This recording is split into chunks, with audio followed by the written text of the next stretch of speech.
I think the biggest mistake is not having representation at the table. Whether it's in the meeting, if you're writing a blog post, if you don't have that experience, if you don't have that lens, are you going to interview someone that does?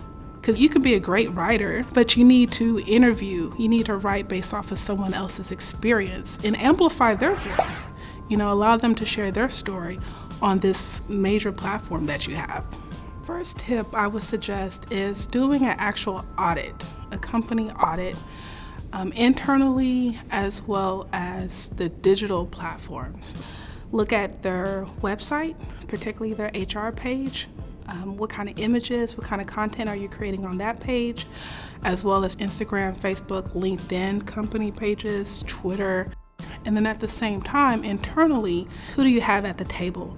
A lot of organizations are diverse, but are they inclusive? So do you have Black people, Latinx, Asian American, Muslims, race, culture, neurodiversity, people with disabilities? Do you have them involved in these conversations when it comes to these marketing campaigns?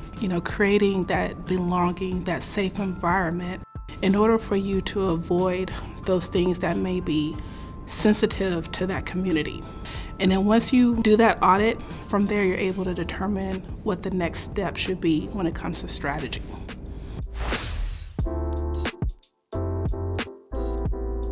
It takes a lot of confidence to speak up in a room, right? I think that's where we have to be mindful. If you're a manager, how are you reading the room? Do you see someone that's kind of timid, and then maybe sending that email, inviting them on a one-on-one, because they probably do have thoughts, they're just afraid to speak up. Just trying to take that extra time to create that one-on-one safe space.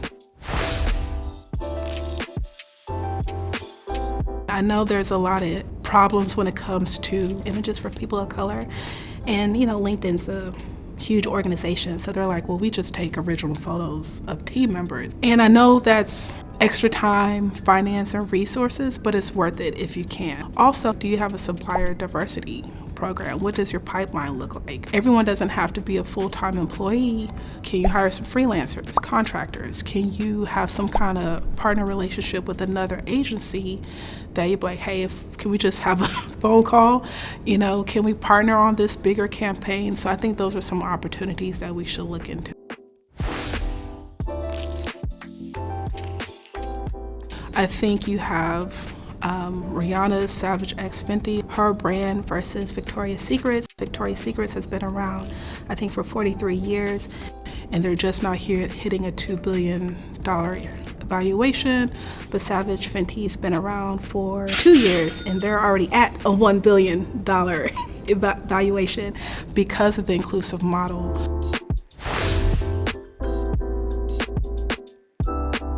I get that rebuttal all the time. It's like, well, we can just get some stock images. I'm like, you can't, right? Let's be honest, you can't. People can read through BS. I like to tell my clients, you're marketing to 3 different people. You're marketing to your candidates. Who do you want to work for your company? So what does that message look like, sound like? You're marketing to your coworkers, your colleagues, right? That's all about employee engagement. And then the third thing is your consumer, but we put so much emphasis on the consumer because we think about the revenue, but we also need those candidates, those new hires, and our employees to keep this engine going. And so we just have to be mindful of all of the messaging that we put out there. When you have a diverse and an inclusive team, you're able to grow your business. If you don't have an inclusive marketing strategy, you don't have a growth marketing strategy.